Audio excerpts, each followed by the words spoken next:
નમસ્કાર, આપ જોઈ રહ્યા છો નેશન પ્લસ ન્યૂઝ. હું છું આપની સાથે હેતલ ભગત. અંકોડિયા ગામની સીમમાંથી મળેલ અજાણી મહિલાના હત્યાના ગુનાનો ભેદ ઉકેલાયો છે. અંકોડિયા ગામની સીમમાં મળેલા અજાણી મહિલાના હત્યાના ગુનાનો ભેદ ઉકેલાયો છે. વડોદરા ગ્રામ્ય પોલીસે ગણતરીની કલાકોમાં ગુનો ડિટેક્ટ કરી 2 આરોપીને ઝડપી પાડ્યા છે. મૃતક ગોરવા વિસ્તારની અજીજા બાનુ હોવાનું સીસીટીવી અને ટેકનિકલ સર્વેલન્સથી બહાર આવ્યું છે. મૃતકને ટુ વ્હીલર પર લઈ જઈ દુપટ્ટાથી ગળું દબાવી હત્યા કર્યાનું ખુલ્યું છે. ત્યારે 40 લાખના વીમાના લોભે બહેન ફિરોઝા બાનુને રમીઝ રાજાએ કાવતરું કર્યું હતું. રમીઝ રાજાએ શરૂઆતમાં કબૂલાત ન કરી, પરંતુ કડક પૂછપરછમાં ભાંગી પડ્યો હતો. એલસીબી, એસઓજી, તાલુકા પોલીસની સંયુક્ત કામગીરીથી ઓપરેશન પરાક્રમ હેઠળ હત્યાનો ભેદ ઉકેલાયો છે. પરમ દિવસે વડોદરા ગ્રામ્યના વડોદરા તાલુકા પોલીસ સ્ટેશનની અંદર આંકોડિયા નજીક એક અનનોન ડેડ બોડી પોલીસે મળી હતી. તે ડેડ બોડીને જોતા અંદાજિત 30થી 35 વર્ષની એક મહિલાની એ ડેડ બોડી મળી હતી. ડેડ બોડીનું ફોરેન્સિક પીએમ કરાયા પછી પોલીસે એક જાણ પડી કે it is a case of strangulation અને ગળા ઘોંટવાના કારણે આ મર્ડરનું બનાવ બન્યું છે તેવી રીતેની હકીકત સામે આવી. એ હકીકતને ધ્યાને રાખતા સર્વપ્રથમ પોલીસ દ્વારા આ વિક્ટિમની આઈડેન્ટિટીને પ્રસ્થાપિત કરવાનું કાર્ય ચાલુ થયું અને પોલીસ દ્વારા આ વિક્ટિમને શોધીને એ જાણ પડી કે આ એક અજીના બાનુ મુસ્તફા દિવાન 36 વર્ષની મહિલા છે, જો પોતે ગોરવા વિસ્તારની અંદર રહે છે. આ એમની ડેડ બોડી છે. એમના પરિવારને સંપર્ક કરતા એ અગાઉના રાત્રે 8 વાગ્યા પોતાના ઘરથી એકલી નીકળેલી હતી એવી રીતેની માહિતી પોલીસે મળી હતી. પોલીસ દ્વારા તાત્કાલિક પછી એમના કોલ ડિટેલ્સ, એમના મોબાઈલ ફોન તરફથી ઇન્વેસ્ટિગેશન ચાલુ કરાવવામાં આવ્યું. એ સાથે જ સીસીટીવી કેમેરા બનાવના સ્થળના અને એમના ઘર તરફથી જો એ નીકળેલા હતા તેમને ટ્રેસ કરતાં પોલીસ જો છે તે આર્ય હાઇટ્સ પાસે એક ચોકડી ઉપર પહોંચી. ત્યાં એક ઇસ્મ દ્વારા એમને પોતાના મોપેડ ઉપર લઈ બેસાડીને આગળ જતાની હકીકત પોલીસે જાણ પડી.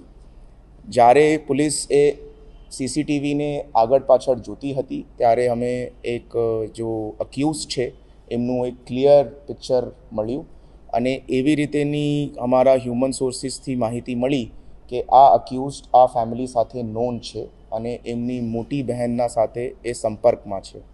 તો પોલીસ દ્વારા એમની મોટી બહેનની પૂછપરછ કરવામાં આવી. સાથે આ જો ઇસ્મ છે તે ઝોમેટોની અંદર નોકરી કરતો હતો. તો ઝોમેટોના રિજનલ પ્રેસિડેન્ટ સાથે વાત કરીને એમના તમામ રાઇડર્સની ડિટેલ બહાર કાઢવામાં આવી.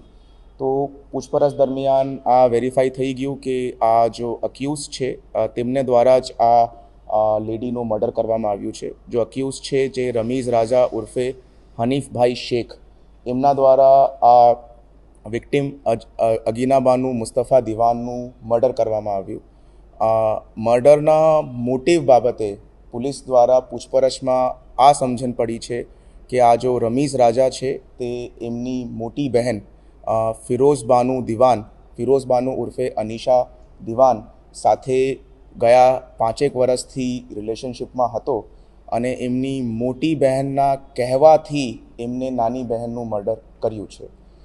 વધારે પૂછપરછ દરમિયાન પોલીસે ડોક્યુમેન્ટ્સ હાથ લગ્યા છે જેની અંદર આ ફિરોઝા બાનુ દિવાન તરફથી પોતાની બહેનની લાઈફ માટે એક લાઈફ ઇન્સ્યોરન્સની પોલિસી લેવામાં આવી હતી.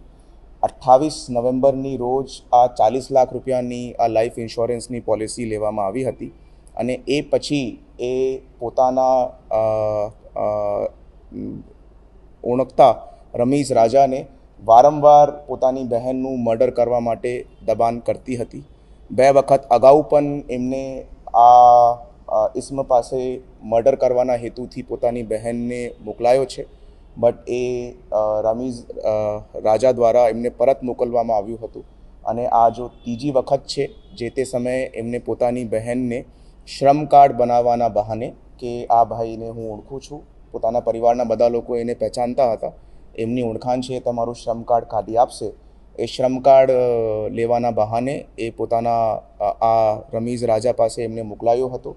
રમીઝ રાજા એમને આર્યા હાઇટ્સ પાસેની ચોકડી ઉપરથી પિકઅપ કરે છે અને પછી ત્યાંથી 3 કિલોમીટર દૂર આંકોડિયા કેનાલના પાછળવાળા અંધારાવાળા એરિયાની અંદર લઈને જાય છે અને એના દુપટ્ટાથી એમનું ગળું ઘૂંટીને આ મર્ડરનું કૃત્ય કરે છે.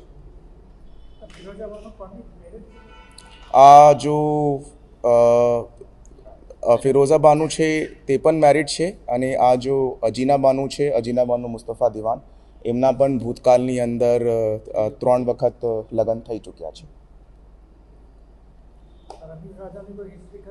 નહીં, રમીઝ રાજાની કોઈ હિસ્ટ્રી એવી રીતેની નથી અને આ ફિરોઝા બાનુ અને રમીઝ રાજા બંને ભેગા મળીને જ આ પ્લાન બનાવ્યું હતું. 28 નવેમ્બરની રોજ આ ઇન્સ્યોરન્સ પોલિસીની પ્રથમ કિસ્ત એમના દ્વારા જમા કરાવવામાં આવી છે. Police has also recovered those documents અને આ જો ફિરોઝા બાનુ દિવાન છે એમના પોતાની સિસ્ટર સાથે ઘણા બધા ઝઘડાઓ દરરોજ થતા હતા. એ સાથે એમને પૈસાની ઇન્સ્યોરન્સની મુદત પાકી જાય એના હેતુથી એમનું આ મર્ડર કરવામાં આવ્યું છે. 40 લાખની પોલિસી ઉતારી 40 લાખની પોલિસી ઉતારી હતી. ખરેખર ઘર કંકાસનું રીઝન છે કે પૈસાનું લાલચ છે એ વેરીફાઈ કરવાનું ખરેખર મુશ્કેલ છે, કેમ કે એ બંને જ રીઝન સામે આવે છે. બટ પોલિસી જો છે તે 28 નવેમ્બરના રોજ જ કાઢવામાં આવી છે અને અત્યારે 10 દિનની અંદર જ એમની લાઈફ ઉપર આ જો છે મર્ડર કરવામાં આવ્યું છે. તો વન कैन इजीली डिड्यूस के लाइफ इंश्योरेंस के पैसे के चक्कर में ही ये मर्डर करना है. Cameraman Navneet Parmar, nation plus news, Vadodara. સમાચારોના સતત અપડેટ મેળવવા માટે અમારી નેશન પ્લસ ન્યૂઝની યુટ્યુબ ચેનલને સબસ્ક્રાઇબ કરો, બેલ આઇકન દબાવો અને જોડાયેલા રહો ફેસબુક, ઇન્સ્ટાગ્રામ અને ટ્વિટર પર.